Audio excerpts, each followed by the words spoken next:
Shalom, selamat sore Ibu Bapak yang dikasihi oleh Tuhan. Kita sungguh bersyukur untuk kasih dan kemurahan yang Tuhan nyatakan bagi kita semua, khususnya bagi saya sore hari ini. Berterima kasih kepada Tuhan Yesus Kristus untuk perkenanan dan kepercayaan yang Tuhan kembali karuniakan. Juga bagi Ibu Bapak yang berada sebagai pengurus di Gereja Misi Kristus Dunia. Saya berterima kasih dan biarlah firman Tuhan yang sama-sama akan kita pelajari boleh berakar kuat bagi kita di setiap langkah kehidupan kita untuk bertumbuh dan nantinya kelak berbuah lebat bagi kemuliaan nama Tuhan. Tema khotbah yang sore hari ini ingin saya sampaikan untuk kita semua adalah pergilah, kembalilah ke jalanmu. Kita akan membaca ayat firman Tuhan di dalam 1 Raja-Raja 19 ayat 9 sampai dengan 18. Saya akan bacakan bagi Ibu Bapak. 1 Raja-Raja 19 ayat 9 sampai 18. Allah menyatakan diri di Gunung Horeb. Di sana masuklah ia ke dalam sebuah gua dan bermalam di situ. Maka firman Tuhan datang kepadanya demikian. Apakah kerjamu di sini, hai Elia? Jawabnya, aku bekerja segiat-giatnya bagi Tuhan, Allah semesta alam, karena orang Israel meninggalkan perjanjianmu, meruntuhkan mesbah-mesbahmu dan membunuh nabi-nabimu dengan pedang. Hanya aku seorang dirilah yang masih hidup, dan mereka ingin mencabut nyawaku. Lalu firman-Nya, keluarlah dan berdiri di atas gunung itu di hadapan Tuhan. Maka Tuhan lalu, angin besar dan kuat yang membelah gunung-gunung dan memecahkan bukit-bukit batu mendahului Tuhan. Tetapi tidak ada Tuhan dalam angin itu. Dan sesudah angin itu datanglah gempa. Tetapi tidak ada Tuhan dalam gempa itu. Dan sesudah gempa itu datanglah api. Tetapi tidak ada Tuhan dalam api itu. Dan sesudah api datanglah bunyi angin sepoi-sepoi basah. Segera sesudah Elia mendengarnya, ia menyelubungi mukanya dengan jubahnya lalu pergi keluar dan berdiri di pintu gua itu. Maka datanglah suara kepadanya yang berbunyi, apakah kerjamu di sini, hai Elia? Jawabnya, aku bekerja segiat-giatnya bagi Tuhan, Allah semesta alam. Karena orang Israel meninggalkan perjanjianmu, meruntuhkan mesbah-mesbahmu dan membunuh nabi-nabimu dengan pedang. Hanya aku seorang dirilah yang masih hidup dan mereka ingin mencabut nyawaku. Firman Tuhan kepadanya, pergilah, kembalilah ke jalanmu melalui padang gurun ke Damsyik. Dan setelah engkau sampai, engkau harus mengurapi Hazael menjadi raja atas Aram. Juga Yehu, cucu Nimsi, haruslah kau urapi menjadi raja atas Israel. Dan Elisa bin Safat dari Abel Mehola harus kau urapi menjadi nabi pengganti engkau. Maka siapa yang terluput dari pedang Hazael akan dibunuh oleh Yehu. Dan siapa yang terluput dari pedang Yehu akan dibunuh oleh Elisa. Tetapi aku akan meninggalkan 7.000 orang Israel, yakni semua orang yang tidak sujud menyembah Baal dan yang mulutnya tidak mencium dia. Puji nama Tuhan. Ibu Bapak yang dikasihi oleh Tuhan, sebagaimana kita sudah sama-sama ketahui bahwa Allah menyatakan dirinya kepada umat manusia dalam berbagai cara dan banyak hal. Dan melalui firman Tuhan secara umum, kalau boleh dikatakan ada penyataan umum dan ada penyataan khusus yang Tuhan berikan, karuniakan kepada kita untuk mengetahui kehadiran Allah di dalam kehidupan kita sebagai umat yang percaya.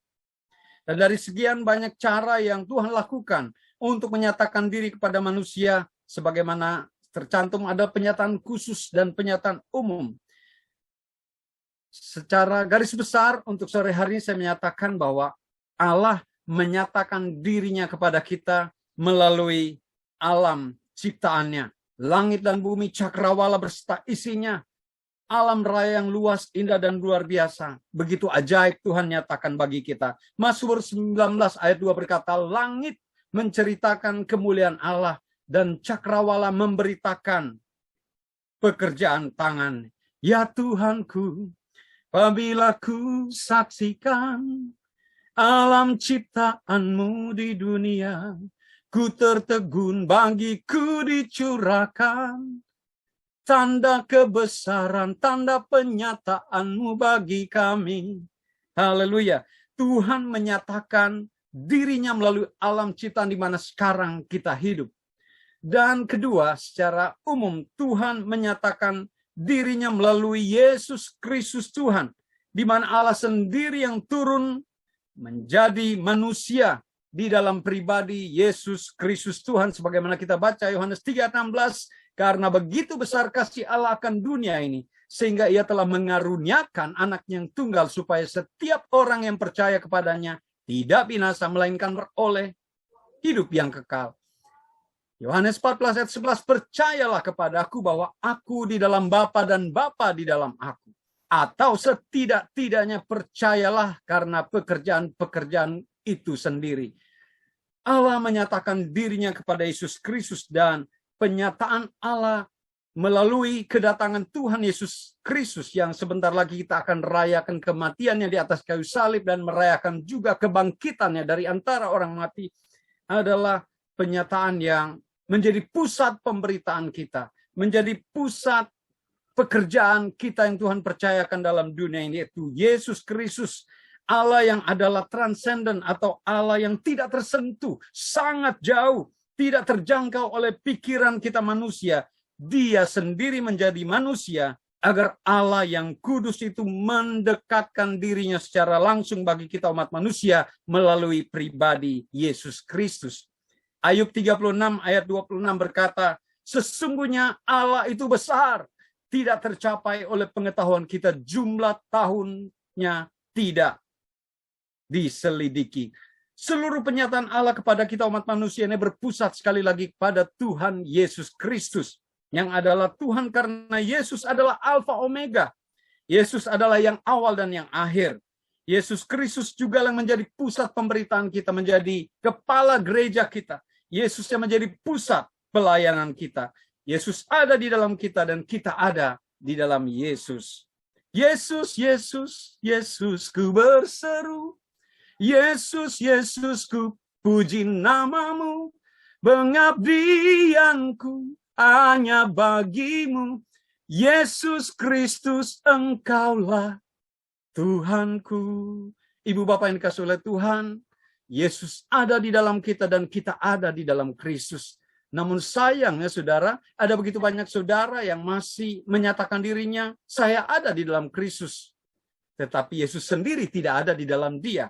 Saya ada kasih satu contoh, ibu bapak yang dikasihi oleh Tuhan, saya memegang di tangan kiri saya sebuah batu, bentuknya hati, dan di tangan kanan ada kapas yang juga bentuknya hati. Ibu bapak yang dikasihi oleh Tuhan, kalau batu dan kapas ini saya celupkan ke dalam air, masukkan ke dalam air, maka batu ini betul akan basah, tapi tidak akan basah seluruhnya. Ada begitu banyak orang Kristen yang menyatakan dirinya percaya dan katanya, saya ada di dalam Kristus, betul. Batu ini dicelupkan di dalam Kristus, dia ada di dalam Kristus, tapi Kristus tidak ada di dalamnya. Karena hanya basah di bagian luar saja, hanya terlihat di bagian luarnya saja. Ada begitu banyak orang yang saat ini beribadah, tetapi hatinya tidak dipenuhi dengan kasih Kristus. Namun ketika kapas ini, apa jadinya kalau kapas ini kita masukkan ke dalam air? Maka ketika kita celupkan kapas ini ke dalam air, air itu akan masuk juga menjadi satu, dan kapas ini akan basah seluruhnya. Demikianlah hidup kita sebagai anak-anak Tuhan. Sepenuhnya harus seperti kapas ini. Ketika dicelupkan dalam air, kita berkata, Yesus di dalam aku, dan aku di dalam Yesus. Terjadi blend yang luar biasa, maka kekuatan yang dari Yesus Kristus akan mengalir dan hidup di dalam kita. Ibu bapak yang dikasihi oleh Tuhan, dalam 1 Raja-Raja 19 ini kita membaca bahwa Allah menyatakan dirinya atau menampakkan dirinya kepada Nabi Elia melalui malaikat Tuhan yang mendatanginya, serta Allah menyatakan diri melalui angin badai yang kuat yang memecahkan batu-batu di gunung.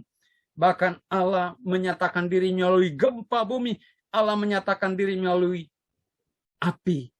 Dan yang terakhir, Allah menyatakan dirinya dengan angin sepoi-sepoi basah dan Elia mengetahui kehadiran Allah. Ibu bapak yang dikasih oleh Tuhan, pembacaan kita berbicara tentang Nabi Elia yang terintimidasi karena rasa takut akan ancaman Ratu Isabel. Sehingga Elia pergi jauh menyelamatkan nyawanya dalam 1 Raja-Raja 19:4 berkata, tetapi ia sendiri masuk ke padang gurun sehari perjalanan jauhnya, lalu duduk di bawah sebuah pohon arar, kemudian ia ingin mati katanya.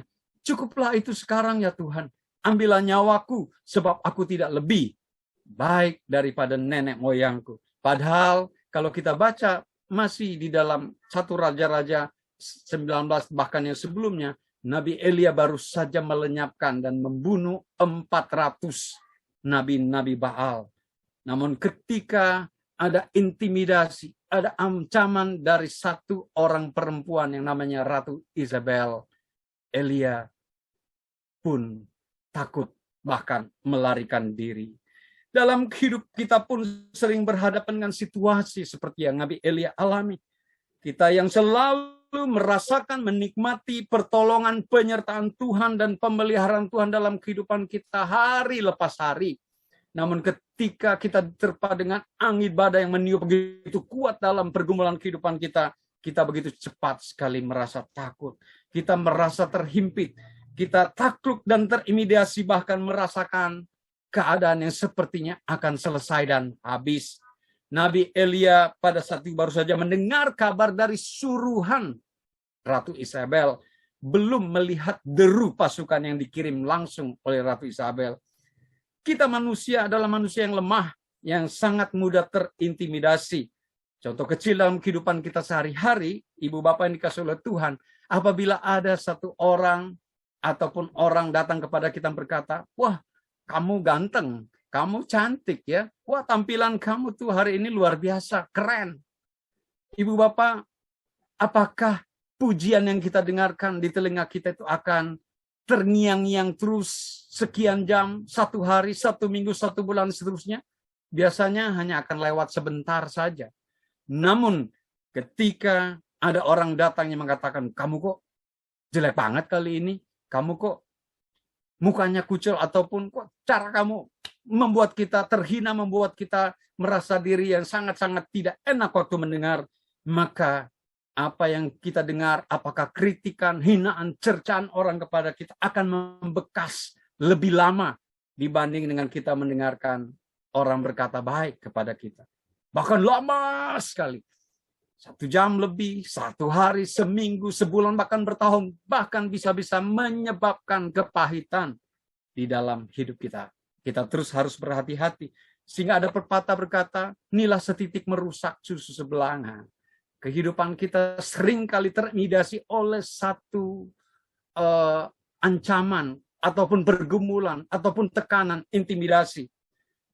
Ada banyak orang berkata, musuh terbesar dalam diri kita adalah pikiran kita sendiri, ya, karena di dalam pikiranlah berkecamuk segala hal yang tidak benar. Kalau kita tidak menaklukkan pikiran kita kepada Kristus, maka kita akan sering mengalami, sering akan bertemu dengan situasi pikiran kita bercabang-cabang liar dan membuat keadaan semakin terpuruk apabila kita tidak terus menadahkan wajah kita kepada Tuhan dan meminta pertolongan. Kita akan merasa lemah, kita akan jatuh dan terpuruk. Dalam kehidupan kita sehari-hari pun kita menemukan situasi yang seperti Nabi Elia alami. Ketika terintimidasi karena pergumulan persoalan kehidupan kita, maka kita membiarkan pikiran kita berkembang liar.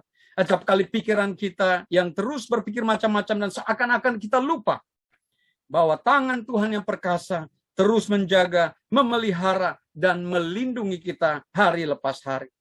Ketika Nabi Elia mendapatkan ancaman Isabel, ia berpikir untuk lari jauh dari hadapan persoalan yang dia hadapi. Sehingga dalam pembacaan tadi kita lihat bagaimana ia berputus asa dan dia berkata, cukuplah, ambillah nyawaku sekarang, sebab aku tidak lebih baik daripada nenek moyangku, dalam 1 Raja-Raja 19:4. Sebab itu Bapak Ibu yang dikasih oleh Tuhan, saudara-saudaraku yang baik, Rasul Paulus mengingatkan kita untuk tetap merendahkan hati, merendahkan diri kita ke hadapan Tuhan, dengan menaklukkan pikiran kita kepada Kristus. 2 Korintus 10 ayat 5 berkata, kami mematahkan setiap siasat orang dan merubuhkan setiap kubu yang dibangun oleh keangkuhan manusia untuk menentang pengenalan akan Allah. Dan yang paling penting, kami menawan segala pikiran dan menaklukkannya kepada Kristus. Jelas di dalam Kristus, kepada Kristus kita menaklukkan segala apapun yang ada dalam kehidupan kita, sehingga kita terus ada dalam tuntunan kuasa kasih-Nya yang akan membimbing dan meneropong kehidupan kita untuk berjalan kepada jalan yang Tuhan rancangkan dalam kehidupan kita. Sebagaimana tadi sudah tercantum di bagian depan, tema khotbah sore hari ini adalah pergilah, kembalilah ke jalanmu.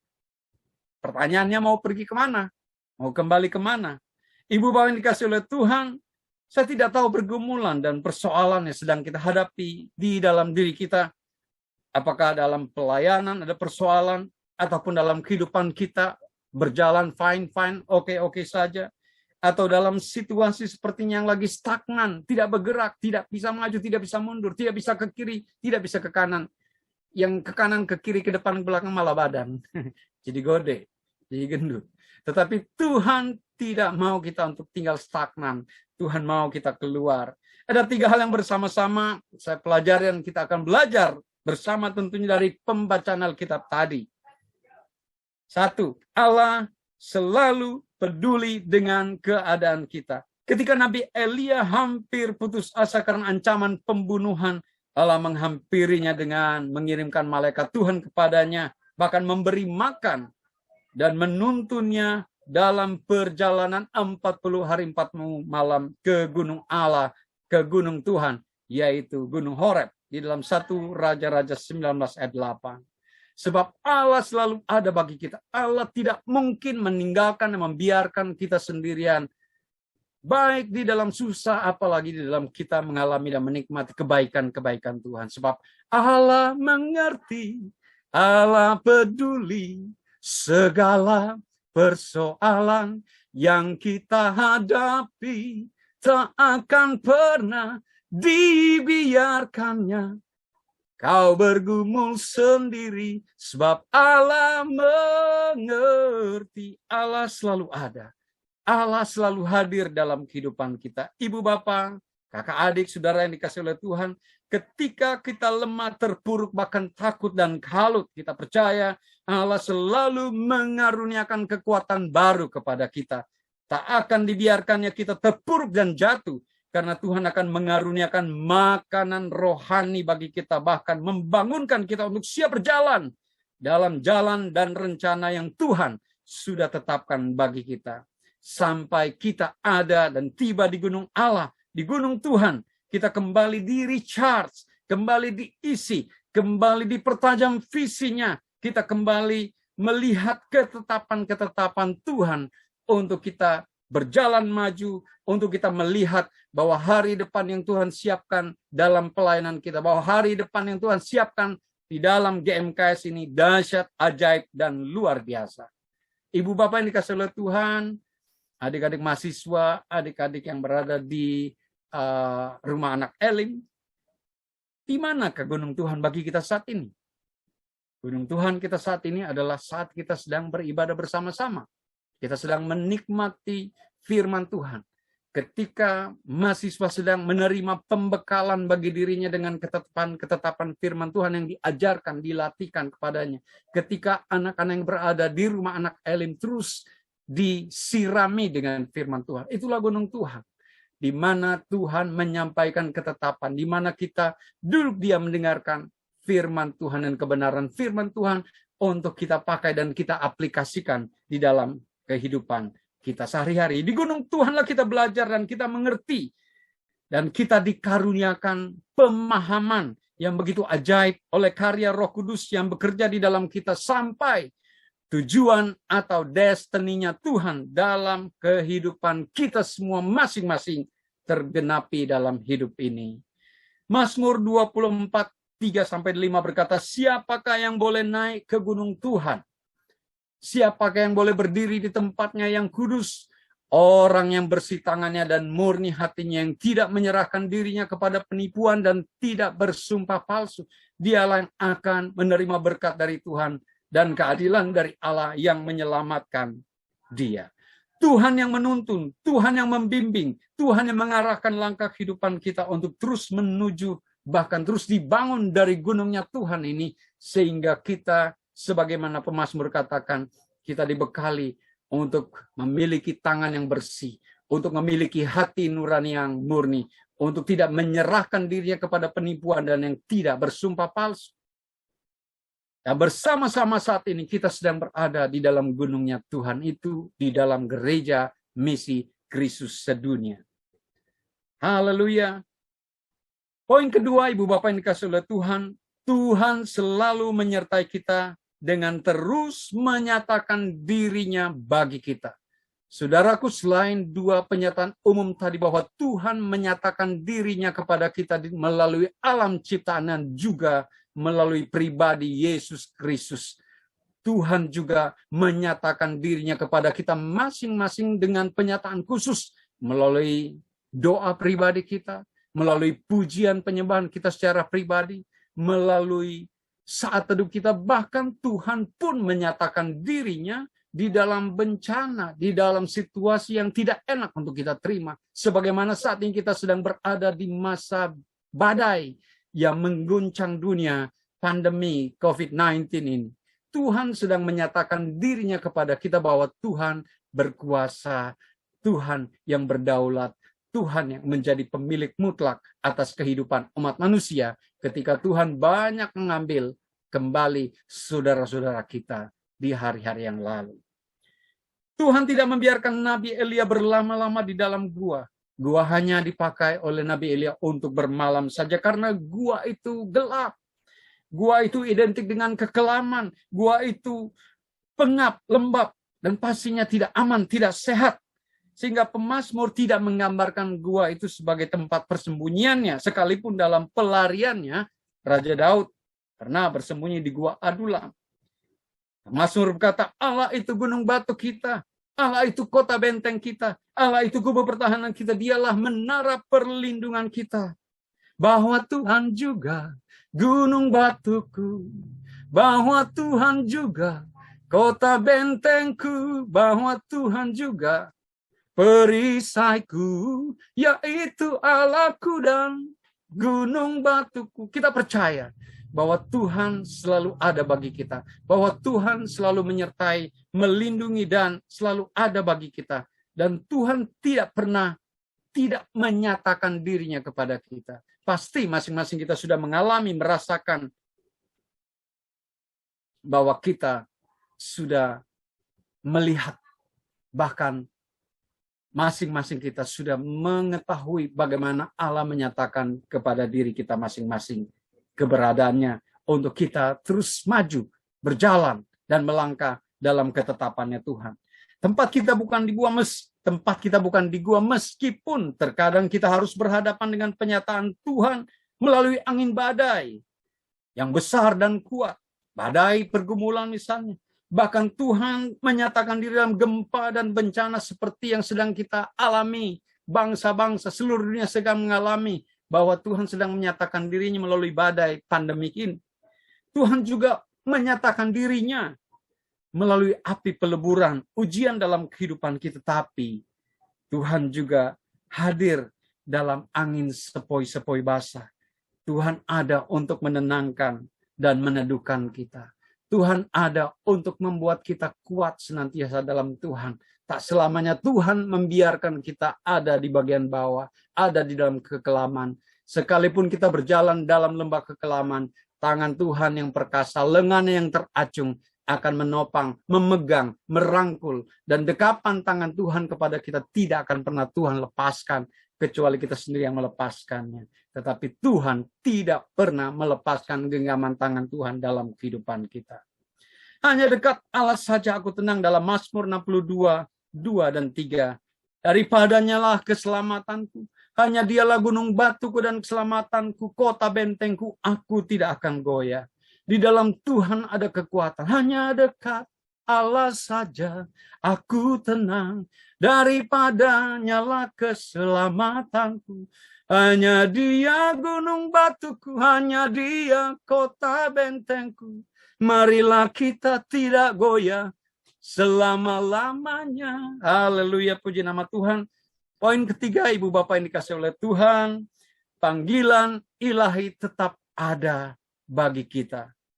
Ketika Tuhan menetapkan, ketika Tuhan memilih, ketika Tuhan memanggil kita untuk menjadi pelayannya, untuk menjadi hambanya, maka ketetapan Tuhan tidak akan pernah stop. Maka ketetapan Tuhan itu tidak akan pernah terhenti dan berakhir hanya oleh karena badai, pergumulan, hanya oleh karena hantaman dari musuh, hantaman dari kuasa kegelapan dalam kehidupan kita. Sekalipun badai dan persoalan dalam kehidupan kita bertubi-tubi datang dalam kehidupan kita, panggilan ilahi Tuhan terhadap kita tetap akan ada. Tuhan selalu hadir bagi kita untuk memberikan kekuatan dan peneguhan bahwa masih banyak tugas yang harus kita kerjakan. Panggilan ilahi bagi kita sebagai hamba Tuhan dalam keluarga besar Gereja Misi Kristus sedunia sudah jelas, yaitu mewartakan Injil Kristus atau mewartakan misi Kristus bagi isi dunia ini. Yohanes 14 ayat 12 berkata, Aku berkata kepadamu, sesungguhnya barang siapa percaya kepadaku, ia akan melakukan juga pekerjaan-pekerjaan yang aku lakukan, bahkan pekerjaan-pekerjaan yang lebih besar daripada itu, sebab aku pergi kepada Bapa.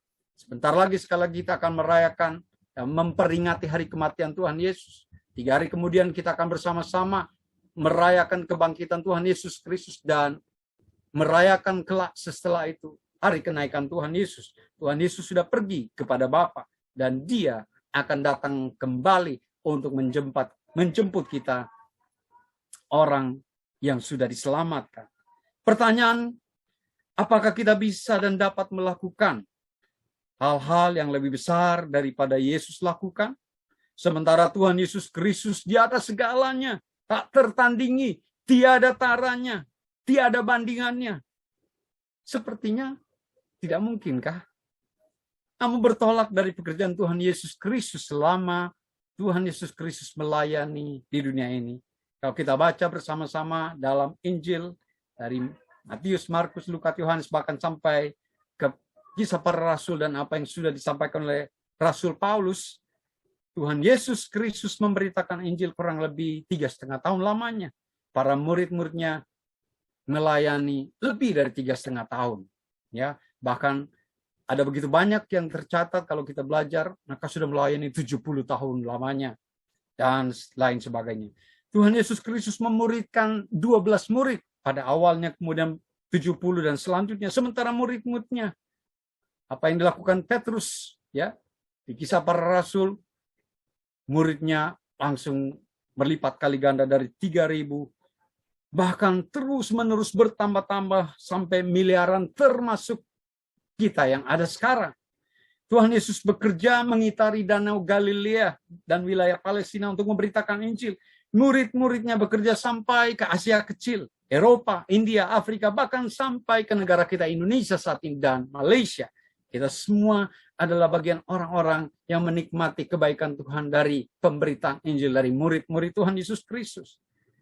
Matius 28:19-20 berkata, karena itu pergilah, jadikanlah semua bangsa muridku dan baptislah mereka dalam nama Bapa dan Anak dan Roh Kudus.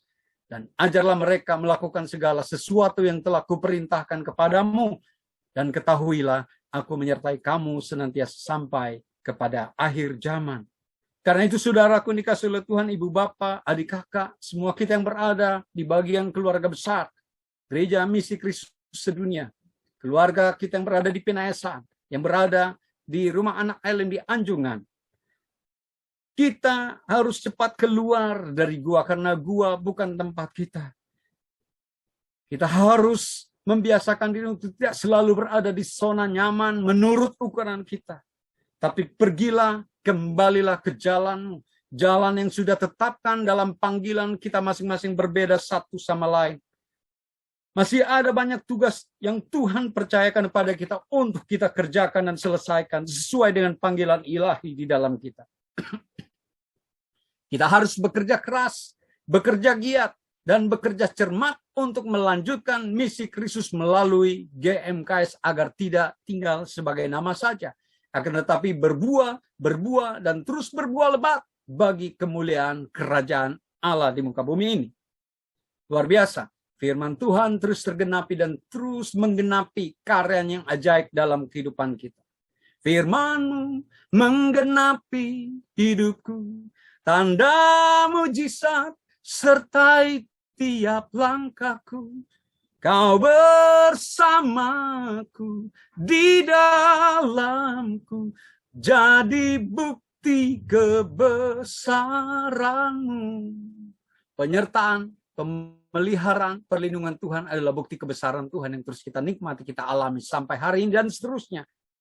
Saudaraku dikasihi oleh Tuhan, dan akhirnya kita tiba pada kesimpulan. Dalam bagian akhir bacaan kita, paling tidak Elia masih ada tugas yang harus dia selesaikan. Mengurapi Hazael untuk menjadi raja atas Aram, mengurapi Yehu untuk menjadi raja Israel, dan mengurapi Elisa yang akan meneruskan pelayanan Nabi Elia. Luar biasa. Dan lebih dahsyatnya lagi, tanpa mungkin diketahui Nabi Elia bahwa Tuhan masih menyisakan 7.000 orang. Ya, kalau sebelumnya Elia hanya berkata, tinggal aku seorang diri dan aku pun sudah terancam untuk dibunuh. Ternyata Tuhan selalu bekerja jauh dari jangkau pikir kita.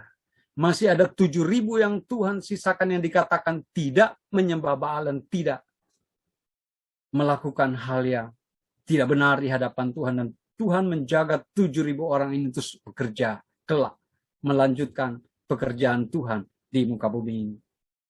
Maka kita sama-sama akan menarik kesimpulan. Sekali Tuhan memilih, menetapkan dan memanggil kita sebagai hamba-Nya, maka tak ada sesuatu apapun yang dapat menggagalkan, kecuali diri kita sendiri yang mundur dari panggilan itu. 1 Petrus 2 ayat 9 berkata, tetapi kamulah bangsa yang terpilih, imamat yang rajani, bangsa yang kudus, umat kepunyaan Allah sendiri, supaya kamu memberitakan perbuatan-perbuatan yang besar dari Dia, yang telah memanggil kamu keluar dari kegelapan kepada terang-Nya yang ajaib. Tuhan sudah membawa kita keluar dari kegelapan kepada terang yang ajaib. Jangan biarkan diri kita ditarik kembali ke dalam kegelapan. Tugas yang dipercayakan bagi kita adalah tugas besar. Dan juga panggilan bagi kita adalah suatu kehormatan tertinggi dari Bapa Surgawi yang Tuhan percayakan bagi kita untuk terus mewartakan Injil Kristus bagi isi dunia ini. Yohanes 12:26 berkata, barang siapa melayani aku, ia harus mengikut aku. Dan di mana aku berada, di situ pun pelayanku akan berada. Barang siapa melayani aku, ia akan dihormati Bapa. Kita sungguh bersyukur ketika kita melayani Tuhan. Kita berada dalam penghormatan Bapa. Dan kemuliaan yang Tuhan nyatakan dalam kehidupan kita masing-masing sudah kita alami secara pribadi dalam kehidupan kita. Apa yang Tuhan karuniakan kepada kita bahwa kita juga menikmati kemuliaannya, bukan kelak nanti kita akan nikmati dalam kekalan, tapi dalam hidup pelayanan masing-masing kita juga sudah mengalami Tuhan menempatkan kita pada kemuliaan Tuhan yang Tuhan sudah percayakan masing-masing dalam hidup pelayanan kita. Pergilah dan kembalilah ke jalanmu. Artinya ketika Tuhan bertanya kepada saya misalnya, apakah kerjamu di sini, hai Randi? Apakah kerjamu di sini, hai Pak Dr. Misraim di Anjungan? Apa kerjamu di sini, hai Bapak Krisnason yang ada di Pinayasaan? Jawaban kita bukan lagi semua pekerjaan yang sudah kita lakukan, tapi berserah dan berkata, aku terus siap dan terus akan bergiat melayanimu Tuhan, selagi hari masih siang. Sebab Tuhan tidak memanggil kita untuk sukses, tetapi Tuhan memanggil kita untuk menjadi hamba-Nya yang setia, agar panggilannya dalam hidup kita dan pelayanan kita tergenapi. Kenapa dikatakan? karena kita tidak sedang mengejar sukses dalam panggilan pelayanan kita. Kata sukses biasanya akan diikuti dengan kesombongan diri. Tetapi kita dipanggil untuk menjadi hamba yang setia. Ketika kita bekerja dan melayani Tuhan, maka bukan kita lagi yang melakukannya, tapi karya Roh Kudus sendiri yang ada di dalam diri kita. Sakaria 4 ayat 6. Maka berbicaralah Tuhan kepadanya, inilah firman Tuhan kepada Zerubabel bunyinya, bukan dengan keperkasaan dan bukan dengan kekuatan, melainkan dengan Rohku, firman Tuhan semesta Allah. Sekali lagi Tuhan tidak memanggil kita untuk sukses, tetapi Tuhan memanggil kita untuk menjadi hambanya yang setia, yang taat, agar panggilan yang ada dalam kehidupan kita dan pelayanan kita tergenapi bagi kemuliaan nama Tuhan saja, bukan bagi diri pribadi kita sendiri. Tugas pelayanan kita masih banyak, dan kita sungguh bersyukur melalui gereja misi Kristus dunia sudah memiliki wadah untuk berproses. Dan proses regenerasi juga Tuhan sudah tetapkan ada di dalam wadah GMKS melalui STAK RRI, melalui GGI, dan juga melalui sekolah yang berada di Anjungan. Pergilah, kembalilah ke jalanmu, sebab jalan yang kita tempuh ini bukan jalan kita sendiri. Pergilah, kembalilah ke jalanmu, sebab masih banyak tugas yang akan kita kerjakan bagi terwujudnya misi Kristus di dunia ini. Pergilah dan kembalilah ke jalanmu dan ketahuilah bahwa Tuhan Yesus Kristus ada menyertai dan memberkati kita semua sampai pada akhir zaman. Tuhan Yesus Kristus memberkati. Amin.